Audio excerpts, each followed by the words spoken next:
നമസ്കാരം. Tarot spiritual ഹീലിംഗിലേക്ക് എല്ലാവർക്കും സ്വാഗതം.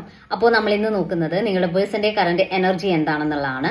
ഇതൊരു ജനറൽ റീഡിംഗ് ആണ്, ജനറൽസ് ആണ്. നിങ്ങൾ എപ്പോഴാണോ ഈ റീഡിംഗ് കാണുന്നത് അപ്പോൾ മുതലാണ് നിങ്ങൾക്ക് ഇത് വാലിഡ് ആയി തുടങ്ങുന്നത്. അതുപോലെ ഈ ഒരു റീഡിംഗിൽ നിങ്ങൾക്ക് റെസിനേറ്റ് ആവുന്ന കാര്യങ്ങൾ നിങ്ങൾ എടുക്കുക, അല്ലാത്ത കാര്യങ്ങൾ നിങ്ങൾ വിട്ടുകളയാം.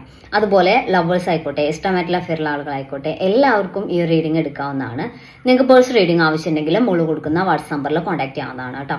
അപ്പോൾ പോസിറ്റീവ് മൈൻഡ് സെറ്റോട് കൂടി ഇരുന്നിട്ട് റീഡിംഗ് കാണും.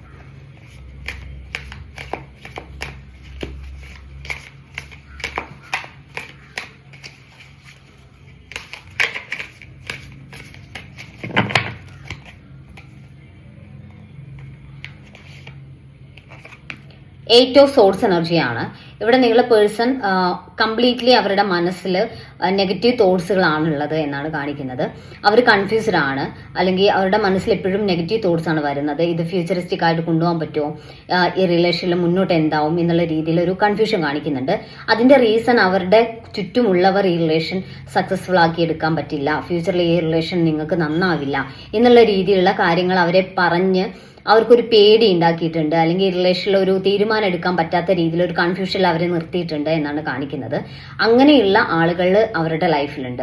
അവരെ കൺഫ്യൂസ് ചെയ്യിക്കുന്ന, അവർക്ക് ഈ റിലേഷനിൽ ഒരു സ്ട്രോങ് ഡിസിഷൻ എടുക്കാൻ പറ്റാത്ത രീതിയിൽ പല കാര്യങ്ങളും പറഞ്ഞ് അവരെ നെഗറ്റീവ് ആക്കുന്ന ആളുകൾ, അല്ലെങ്കിൽ ഒരുപാട് ഇത് കണ്ടോ, ഈ കാണിക്കുന്നൊക്കെ ആളെ നെഗറ്റീവ് ആക്കുന്ന ആളുകൾ ആളുടെ ലൈഫിലുണ്ട്. അതുകൊണ്ട് തന്നെ നെഗറ്റീവ് തോട്ടിലാണ് നിങ്ങളുടെ പേഴ്സൺ നിൽക്കുന്നത് എന്നുള്ളതാണ് കാണിക്കുന്നത് കേട്ടോ. ഫോർ ഓഫ് സോഴ്സ് എനർജിയാണ്. ഇവിടെ അവർ വിചാരിക്കുന്നത് ഈ ഒരു സ്നേഹം, അല്ലെങ്കിൽ നിങ്ങളുടെ പേഴ്സണ് അവർക്ക് നിങ്ങളോടുള്ള സ്നേഹമായിക്കോട്ടെ, നിങ്ങൾക്ക് അവരോടുള്ള സ്നേഹമായിക്കോട്ടെ, അതിലൊരു സക്സസ് ഉണ്ടാവില്ല, അല്ലെങ്കിൽ അതിലൊരു ഫ്യൂച്ചറിസ്റ്റിക് ആയിട്ടുള്ള ലൈഫ് ഇല്ല എന്നുള്ള രീതിയിൽ അവരിങ്ങനെ പേടിച്ച്, അല്ലെങ്കിൽ ഈ റിലേഷനിൽ നിന്ന് മാറി നിൽക്കാൻ ശ്രമിക്കുന്നു എന്നുള്ളതാണ്. അതായത് ഈ റിലേഷനിൽ ഇൻവെസ്റ്റ് ചെയ്യുന്നതൊക്കെ വേസ്റ്റ് ആണ് എന്നുള്ള ഒരു ചിന്തയാണ് അവർക്കുള്ളത് എന്ന് കാണിക്കുന്നത് കേട്ടോ. അതിന്റെ റീസൺ മറ്റുള്ളവരുടെ ഇൻഫ്ലുവൻസ് തന്നെയാണ്. അവർ സ്വയം വിചാരിക്കുന്നതിനേക്കാൾ കൂടുതൽ അവർക്ക് അവരുടെ ആ ഒരു കോൺഫിഡൻസ് കളയുന്ന രീതിയിലുള്ള ആളുകളാണ് അവർക്ക് ചുറ്റിനുള്ളത് എന്നാണ് കാണിക്കുന്നത്. ക്യൂൻ ഓഫ് വാൺസ് എനർജിയാണ്. ഇവിടെ ഒരു തേർഡ് പേഴ്സന്റെ എനർജി കാണിക്കുന്നുണ്ട്. സ്ട്രോങ് ആയിട്ടുള്ള ഒരു തേർഡ് പേഴ്സൺ ഇവരുടെ ലൈഫിലുണ്ട് എന്നുള്ളതാണ്. അവരാണ് ഇങ്ങനെ കൺഫ്യൂസ് ചെയ്യിക്കുന്നത്. ഇപ്പൊ കൊളീഗ്സ് ആയിരിക്കാം, ഫ്രണ്ട്സ് ആയിരിക്കാം, അങ്ങനെയുള്ള ആളുകൾ, അല്ലെങ്കിൽ അവരുടെ ഫാമിലിയിൽ നിന്നുള്ള ആളുകളായിരിക്കാം, പാരന്റ്സ് ആയിരിക്കാം.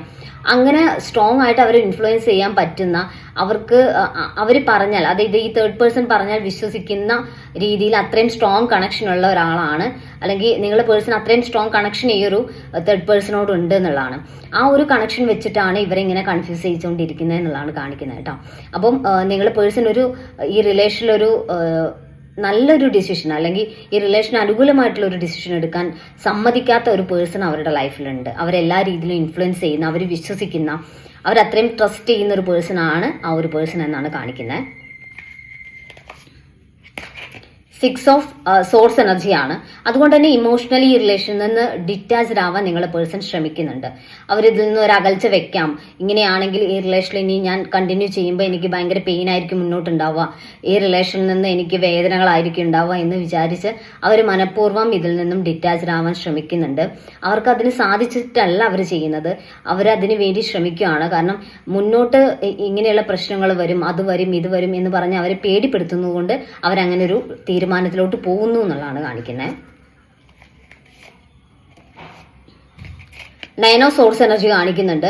അവർക്ക് സത്യം പറഞ്ഞാൽ ഇതിൽ നിന്ന് അങ്ങനെ ഡിറ്റാച്ച്ഡ് ആയിട്ട് നിൽക്കാൻ പറ്റുന്നില്ല. അവർക്ക് അവരുടെ ഇമോഷനെ കൺട്രോൾ ചെയ്യാൻ പറ്റുന്നില്ല. നിങ്ങളോടുള്ള സ്നേഹം കൊണ്ട് അവരത്രയും ഒരു ഒറ്റപ്പെട്ട പോലെയാണ്, അവരുടെ ലൈഫിൽ സന്തോഷങ്ങളൊക്കെ നഷ്ടപ്പെട്ട പോലെയാണ് അവർക്ക് ഫീൽ ചെയ്യുന്നത്. അവർ വളരെയധികം വിഷമിക്കുന്നുണ്ട്, അവർ നിങ്ങളെ മിസ് ചെയ്യുന്നുണ്ട്. അങ്ങനെ ഒരു എനർജിയിലാണ് നിങ്ങളുടെ പേഴ്സൺ ഉള്ളത് കംപ്ലീറ്റ്ലി കേട്ടോ. പിന്നെ ഇവിടെ ലവേഴ്സ് കാർഡാണ് കാണിക്കുന്നത്. അതായത് നിങ്ങളുടെ പേഴ്സണ് നിങ്ങളോടുള്ള ആ ഒരു സ്നേഹം, ഫീലിങ്സ് എന്ന് പറയുന്നത് അത് സ്ട്രോങ് ആണ്. അത്രയും ഒരു ഫിസിക്കലി, ഇമോഷണലി ഒക്കെ അവർ നിങ്ങളോട് കണക്റ്റഡ് ആണെന്നാണ് കാണിക്കുന്നത്. അതുകൊണ്ട് നിങ്ങൾ ഒരുപാട് ഇവിടെ ഈ ഒരു തേർഡ് പേഴ്സൺ ഉണ്ടെന്ന് കരുതി നിങ്ങൾ ഒരുപാട് ടെൻഷൻ ആവേണ്ട കാര്യമില്ല. അവർക്ക് നിങ്ങളോടുള്ള ആ ഒരു ഇമോഷൻ അവിടെ സ്ട്രോങ് ആയതുകൊണ്ട് തന്നെ അവരുടെ ഭാഗത്തുനിന്ന് ഒരു ചേഞ്ച് വരാനുള്ള ചാൻസ് ഇവിടെ കാണിക്കുന്നു എന്നുള്ളതാണ് കേട്ടോ. ഒരു ചേഞ്ച് വരാനുള്ള ചാൻസ്, സാധ്യതകൾ കൂടുതലാണ് എന്നാണ് കാണിക്കുന്നത്. അപ്പോൾ നമുക്ക് കുറച്ച് മെസ്സേജ് കാർഡ് നോക്കാം.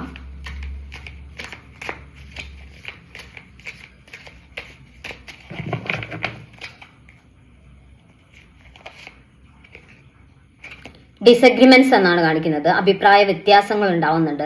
അത് ചിലപ്പോൾ നിങ്ങൾ തമ്മിൽ സംസാരിക്കുമ്പോൾ അവർ തേർഡ് പേഴ്സന്റെ ആ ഒരു ഇൻഫ്ലുവൻസിലായിരിക്കാം പല കാര്യങ്ങളും പറയുന്നുണ്ടാവും. അത് നിങ്ങൾക്ക് കണക്റ്റഡ് ആവുന്നുണ്ടാവില്ല. അങ്ങനെ നിങ്ങൾ തമ്മിൽ ഒരു ഡിസഗ്രിമെന്റ്സ് ഉണ്ടാവുന്നുണ്ടാവാം. അതാണ് കാണിക്കുന്നത് കേട്ടോ. അൺസാറ്റിസ്ഫൈഡ് എന്നാണ് കാണിക്കുന്നത്. അവർക്കൊരു ഈ റിലേഷനിൽ ഒരു സാറ്റിസ്ഫാക്ഷൻ കിട്ടാത്ത പോലെയാണ് ഫീൽ ചെയ്യുന്നത്. കാരണം ഈ തേർഡ് പേഴ്സന്റെ ഇൻഫ്ലുവൻസ് കൊണ്ട് തന്നെ അവർ പല കാര്യങ്ങളും പറഞ്ഞു കൊടുത്തിട്ട് ഈ ഒരു റിലേഷനിൽ ഒരു സാറ്റിസ്ഫാക്ഷൻ ഇല്ലാത്ത പോലെയാണ് നിങ്ങളെ പേഴ്സൺ ഇപ്പോൾ ഫീൽ ചെയ്യുന്നത് എന്നുള്ളതാണ് കാണിക്കുന്നത്. അപ്പോൾ നമുക്ക് കുറച്ച് ക്ലൂസ് കൂടി നോക്കാം.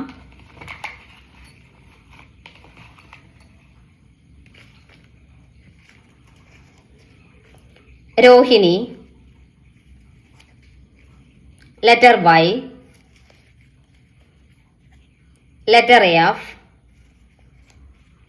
1988, Karthika, May,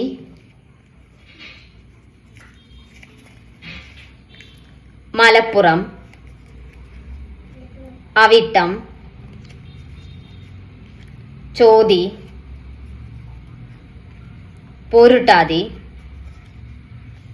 1993, 1985, Uthrattathi,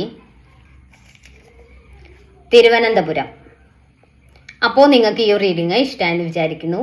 thank you.